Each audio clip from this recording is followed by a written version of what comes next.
సరే, అందుచేత అమ్మ మంగళసూత్రము నెంతమది నమ్మినదో, ఆ తల్లి మంగళసూత్ర మహాత్యమయ్యా. తన చుట్టుంచుర సంఘముల్ జయ జయద్ధానంబులన్ బొబ్బిడన్ ఘనగంభీరవంబుతో శివుడు లోకద్రోహి హుంపోకు రమ్మని కింగేల తమల్చి కూర్చి కడిగానంకించి జంబూపలంబున సర్వంకచమున్ మహావిషమున్ ఆహారించి హేలాగతిన్. దేవతలందరూ జయ జయధ్వానాలు చేస్తుంటే శంభో శంకర హరహర మహాదేవ అని అరుస్తుంటే సింహాసనం దిగి ఎదురొచ్చి ఎక్కడికి పోతావే హలాహలమా రా అని ఆయన ఎదురెళ్ళి దాన్ని పట్టుకుని చేతిలో పట్టుకుని నలిపి ఉండ చేసి నేరేడు పండంత చేసి గభాల నోట్లో పడేసుకుని మింగేశాడు. మింగేస్తే మరి ఆయనకి ఏమైపోలేదా అని అనుమానం వస్తుందేమో అని వెంటనే పోతన గారు చెప్పారు. కదలంబారవు పాప పేరు వడలన్ ఘర్మంబు జాలంబు పుట్టదు నేత్రంబులు నెర్రబారవు నిజ జూటాచంద్రుడున్ కందడున్ వదలాంభోజము వాడదావిషమును ఆహ్వానించుచో డాయుచో పదిలంబై కడిచేయుచో దిగుచుచో భక్షించుచో మృంగుచోన్. ఎదురెళ్ళినప్పుడు కానీ పట్టుకున్నప్పుడు కానీ ముద్ద చేసినప్పుడు కానీ నోట్లో పెట్టుకున్నప్పుడు కానీ మింగినప్పుడు కానీ వేడి చేసి ఓ పొక్కు పుట్టలేదు ఆయన ఒంటి మీద. ఇంత చల్లటి చంద్రుడు కందిపోలేదు. పిల్లపాములు ఆయన ఉంగరాల కింద పెట్టుకుంటాడు, చుట్టుకుంటాడు. ఓ పిల్లపాము వేడిగా ఉందని పక్కకి జారిపోలేదు. అలా నవ్వుతూ కూర్చున్నాయి.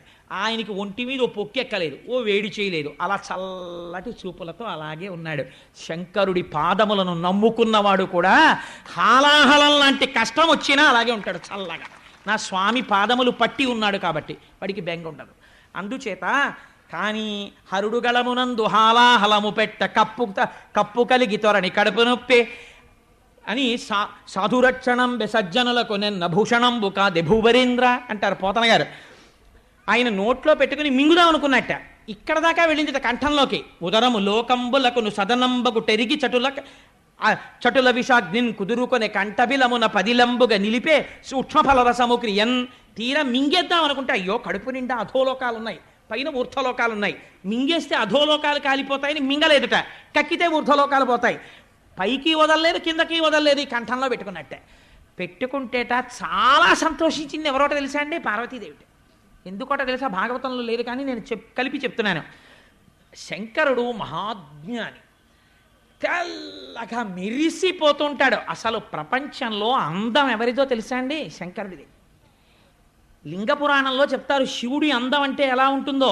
సామాన్యమైన అందం కాదైంది. అప్రాకృత శరీరం తం అతిమన్మధరూపిణం ఘృతరీతి ఘనీభూతం సచ్చిదానంద విగ్రహం. అలా ఉంటాడు ఆయన. పేరుకున్న నెయ్యిలా ఉంటాడు, అంత తెల్లగా. అటువంటి మహాత్ముడు మహాజ్ఞాని. మెళ్ళో ఓ పూసల గొలుసు కూడా వేసుకోడు బంగారంది.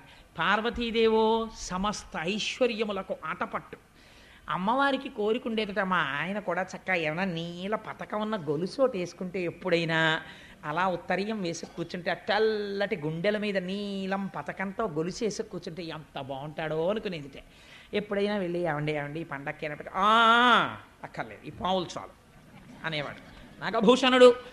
అందుకని చంద్రోద్భాసిత శేఖరే స్మరహరే గంగాధరే శంకరే సర్పైర్భూషిత కంఠకర్ణ వివరే నేత్రోద్ధ వైశ్వానరే దంతిత్తకృత సుందరాంబరధరే త్రైలోక్య సారే హరే మోక్షార్థం కురుచిత్త వృత్తి మమలాం అంతైస్తు కింకర్మభిహి అంటారు శంకర భగవత్పాదులు. ఆయన చేసిన లీలల వల్ల ఆయనకి ఆభరణాలు వచ్చాయి. అందుకని నాగాభరణుడు ఆయన. అందుకని ఆయన ఏం పుచ్చుకోడు. కానీ ఇవాళ కంఠంలో నీలంగా ఉండిపోయిందిట ఆ విషం. ఉండిపోతే పార్వతీదేవి అనుకుందిట, అబ్బాయి నాళ్ళకి నీలమణి పెట్టుకుంటే కంఠం నీలంగా కాంతి పడి ఎలా ఉంటుందో మా ఆయన అలా ఉన్నాడని పొంగిపోయిందిట. లోకం పొంగిపోయిందిట. కడుపులోకి తీసుకోలేదు, బయటికి వదలలేదు, కంఠంలో పెట్టుకున్నాడని లోకం పొంగిపోయిందిట. అప్పటి నుంచి ఆయనకు పేరు వచ్చింది నీలలోహితుడు, నీలగ్రీవుడు అని. ఆయనకి నీలకంఠుడు అని పేరు. నీలకంఠ అని పిలిస్తే చాలట, ఓహో ఎవడో నేను చేసినటువంటి లీల స్మరించి పిలుస్తున్నాడని పొంగిపోతాట. అందుకే హాలాహల భక్షణ కథ హేలాగతి విన్న వ్రాయ నెలమిపటింపన్ వ్యాళానల వృశ్చికముల పాడైచట రెట్టి జనులు భయవిరహితులై. 3 ప్రమాదములు హాలాహల భక్షణం విన్న వాళ్ళకి జరగవు. ఏమిటో తెలుసా అండి? హాలాహల భక్షణం కథ విన్న వాళ్ళకి పాము కరవదు. హాలాహల భక్షణం కథని నమ్మిన వాళ్ళకి తేలు కుట్టదు. మీకు నేను ఆశ్చర్యకరమైన విషయం చెప్పనా? నేను ఒకసారి హాలాహల భక్షణం చదువుకుని ఓ 4 రోజులు పోయిన తర్వాత మా ఆవిడ భోజనానికి పిలిస్తే ఈ హాలాహల భక్షణం వింటే తేలు కుట్టదన్నారు కదా అని ఏదో ఆలోచిస్తూ పెద్దాపురంలో మా మామగారి ఇళ్లలో తేళ్ళు ఎక్కువ ఉండేవి. నన్ను ఎప్పుడు తేలు కుట్టలేదు ఈశ్వరానుగ్రహం వల్ల. అందుకని ఎప్పుడన్నా కుట్టేస్తుందేమో అని భయం నాకు. అందులో ఓ రోజు పైన చిడత ఇలా వేస్తూ ఏమిటే అని ఇలా అన్నాను. అని ఇలా చూసేటప్పటికి కరెక్ట్గా గడి ఇలా తిప్పడానికి చెయ్యి ఇలా తిరిగింది, తేలు కొండి ఇలా కొట్టింది. ఈ వేలు ఇలా దాటిపోయింది, కొండి తగిలింది. అంటే ఈ వేలు మీద తగలవలసింది, అంత గురి చూసి కొట్టినా కొండి తగలలేదు, ఆగిపోయింది. మీకు ఆశ్చర్యకరమైన సంఘటన చెప్పనండి. హాలాహల భక్షణమే నన్ను రక్షించిందేమో. నేను సామర్లకోటలో ఉద్యోగం చేసే రోజుల్లో ఒకసారి స్కూటర్ హెడ్లైట్ వేయడం మర్చిపోయి వచ్చేసాను. వచ్చేస్తే పెద్ద నల్ల త్రాసు తిరుగుతుండేది, రోడ్డుకు అడ్డంగా పడుకుంది. నా వెనక కూర్చున్న ఆయన చూసి ఆవిడ పాము తిరుగుతున్నట్టుందండి అన్నాడు. టక్కన లైట్ వేసాను. లైట్ వేస్తే ఎదురుగుండా పాము. నా ప్రమేయం లేకుండా బ్రేక్ తొక్కేసింది కాలు, స్కూటర్ ఆగిపోయింది. స్కూటర్కు దరిద్రం ఉంటుంది, కాలు తీస్తే బ్రేక్ మించి ఎడంకాలు ఎత్తి స్కూటర్ మీద పెట్టుకుని ఉండడానికి ఉండదు, ఎందుకంటే ఓ కాలు కింద పెట్టి ఉండాలి. ఇలా ఉన్న పాము ఇలా వెనక్కి వచ్చింది తల. అప్పటికి దాని తోకటి ఉంది పొదల్లోకి, ఇలా పడగెత్తింది హెడ్లైట్ కాంతిలో. నిజంగా నాకు ఇప్పటికీ మనస్సులో ఉంటుంది ఆ పడగ. మెరిసిపోతూ నాలుకలు రెండు ఇలా బయటికి వస్తూ ఎర్రగా ఇలా ఇలా ఇలా ఇలా తిప్పింది తల. అక్కడే ఉంది నా పాదం, ఎడం పాదం కింద. అది ఆ రోజు కొట్టాలనుకుంటే ఒక్క క్షణం బండి టక్ టక్ టక్ టక్ టక్ టక్ టక్ టక్లాడుతూ చిమ్మ చీకట్లో అలా నిలబడి ఉన్నాను. వెనకాల ఆయన గుండెలు ఆగిపోయి రెండు కాళ్ళు పైకెత్తేసుకుని ఆయన కూర్చున్నాడు. అది ఇలా ఇలా చూసి ఏమనుకుందో, వీడిని నేను చంపకూడదు అనుకుందో ఏమో, తలొంచుకుని మళ్ళీ ఇటు తిరిగి పొదలోకి వెళ్ళిపోయింది. అది వెళ్ళిపోవడానికి 1/2 నిమిషం టైం పట్టిందని అంత శరీరం. ఆనాడు పాము కరవకుండా నన్ను రక్షించిన వాడు నా స్వామి తప్ప ఎవరు రక్షించగలరు? ఈశ్వరుడు రక్షించాడు. ఆ పూనికతో ఆ భక్తితో చెప్పుకున్నాను తప్ప ఎప్పుడైనా పురాణం చెప్పుకుంటే నేను ఇతర కోరికలతో చెప్పుకోలేదు. అట్లాంటి సంఘటనలే నాకు భగవంతుడి పట్ల కృతజ్ఞతనిపించాయి. కాబట్టి వ్యాలానల వృశ్చికముల పాడైచర రెట్టి జనులు భయ విరహితులై అగ్నిహోత్రంలో కాలిపోయే ప్రమాదాలు రావు. అందుకే ఎప్పుడైనా ప్రమాదాలు ముంచుకొస్తే ఒక మాట చెప్తారు, పోనీ కనీసం చదవడం రాకపోతే ఇలాంటివి హాలాహల భక్షణ కథ. అందుకే ఇలాంటి వాటిని ఏం చేస్తారో తెలుసా అండి, బాగా దీర్ఘంగా చెప్పరు. ఇది ఒక కాగితం పట్టుకుని మీకేమీ రాకపోయినా ఇక్కడ ఉన్నది ఇక్కడ రాసిస్తే చాలు.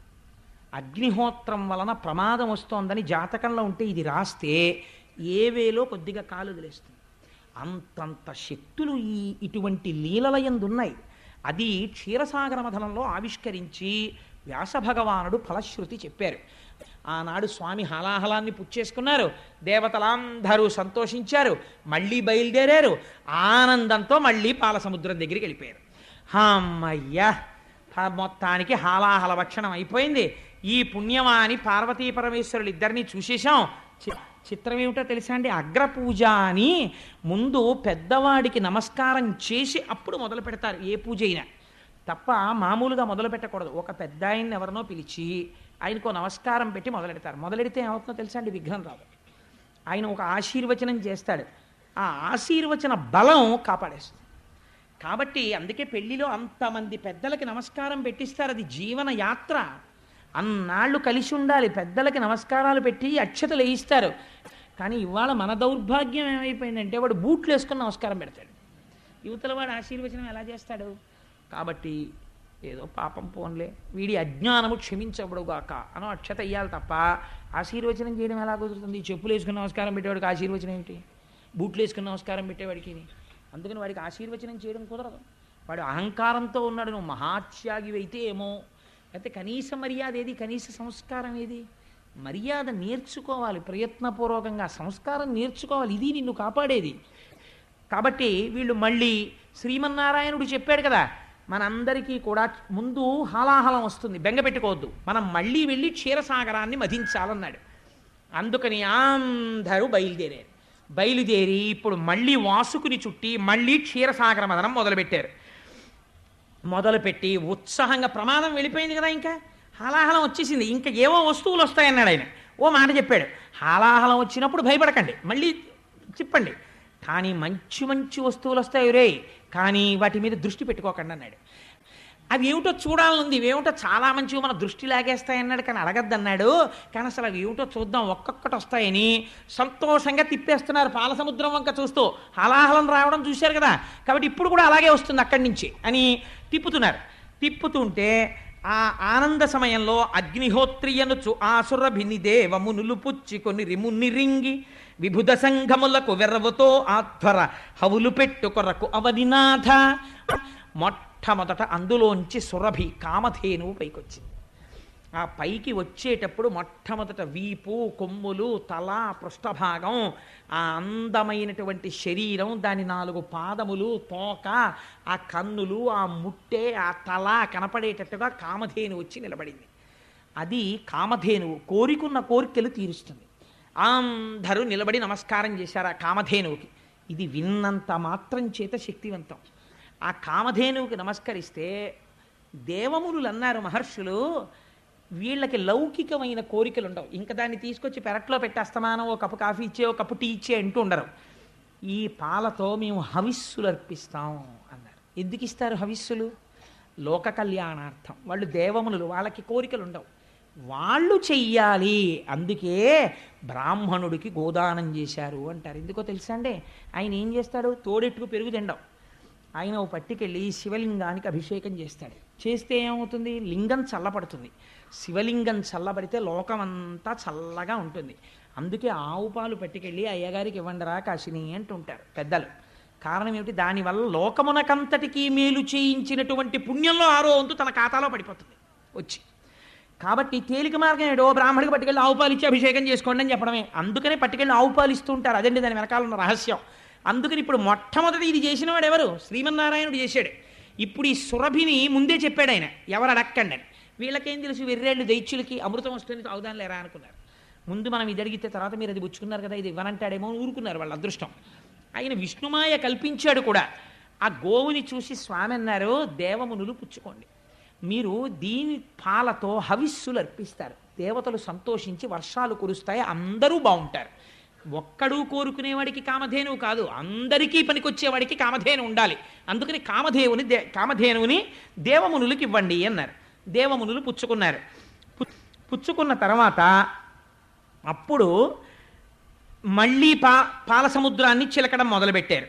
చిలకడం మొదలుపెట్టగానే అందులోంచి ఒక తెల్లటి గుర్రం ఒకటి బయటికి వచ్చింది. దాన్ని ఉచ్చైశ్రవము అంటారు. ఈ ఉచ్చైశ్రవాన్ని చూడగానే ఇంద్రుడికి కించిత్ మమకారం పుట్టింది. గుర్రం చాలా బాగుంది అనుకున్నాడు. శ్రీమన్నారాయణుడు వెంటనే చూసి అన్నాడు, ఊరుకున్నాడు. చూశాడు కదా ఆయన చెప్పిన మాట వినాలని. బలిచక్రవర్తి అడిగాడు. దీనికి వెనకాతల రహస్యం ఏమిటో నేను చిట్ట చెప్తాను. ఆ 10 మాటలు చెప్తున్నాను ఇవాళ మీకు అనుమానం రాకుండా.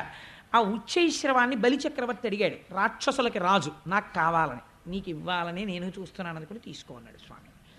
అది సచ్చంద్ర పాండురంబై ఉచ్చైశ్రవమనగ దురగ మొగిజనియించన్ పుచ్చుకుని బలిదైచుండిచ్చకొనండయ్య ఇంద్రుడీశ్వర శిక్షన్. ఈశ్వరుడు వద్దన్నాడు కాబట్టి ఇంద్రుడు అడగలేదు. ఉచ్చైశ్రవాన్ని పుచ్చుకోకూడదు. ఎందుకు పుచ్చుకోకూడదు? ఈశ్వరుడు వద్దన్నాడు. దానికి ఒక కథ ఉంది, అది పుచ్చుకోకండి. ఆనాడు వాళ్ళకి కాదు, దేవతలుగా ఉండాలనుకున్న వాళ్ళందరూ ఆ గుర్రాన్ని పుచ్చుకోకూడదు. కామధేనువుని పుచ్చుకో, హవిస్సులకి వాడుకో. ఏమిటి రహస్యాలు తర్వాత చెప్తాను. అందుకని అంటే చివరి వరకు చాలా వస్తాయండి. ఒక్కొక్కటి చెప్తూ కూర్చుంటే పంచమి నాడు లక్ష్మీదేవిని తీసుకురావాలి. అది నా ప్రార్థన. మా తల్లి ఒక్కసారి కనపడాలి ఇవాళ. పంచమి శుక్రవారంతో కలిసి ఉంది ఇవాళ.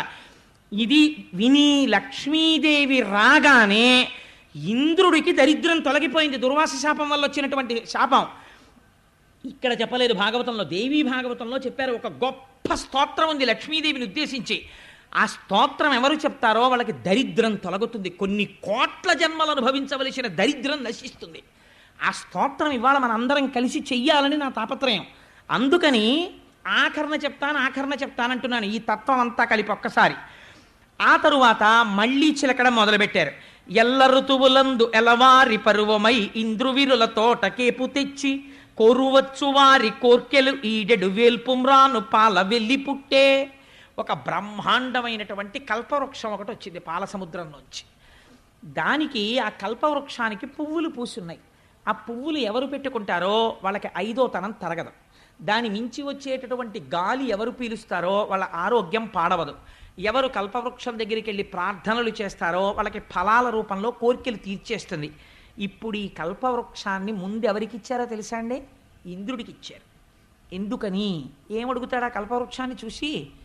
పోయిన లక్ష్మీ వైభవం కావాలంటాడు. వెనకాల ఏమొచ్చేయాలి? ఇప్పుడు లక్ష్మీదేవి వచ్చేయాలి. కానీ ఈ వచ్చేటటువంటి ఈ కల్పవృక్షానికి లక్ష్మీదేవికి మధ్యలో ఒకటి వస్తుంది. అది ఎంత చిత్రంగా వస్తుందో మీరు చూద్దురు కానీ ఆ కల్పవృక్షాన్ని దేవేంద్రుడికి ఇచ్చారు, ఆయన తీసుకున్నారు. తరువాత క్రొక్కారు మెరుగుమేనుల క్రిక్కిరిసిన చన్ను గవలు గ్రిప్కిన నడుముల్ పిక్కటిలి ఉన్నతు రుములు చక్కని చూపులును దివిజ సతులకు ఒప్పెన్. పెద్ద పెద్ద కేశపాశాలు, అపారమైనటువంటి సౌందర్యమూర్తులు, అంతటి అందంతో అప్సరసలు పుట్టారు ఆ పాలసముద్రంలోంచి. ఆ అప్సరసలు దేవకాంతలై దేవనర్తకీమణులై ఉండిపోయారు అలాగా. సరే, వాళ్ళు అలా ఉన్నారు. ఉన్న తర్వాత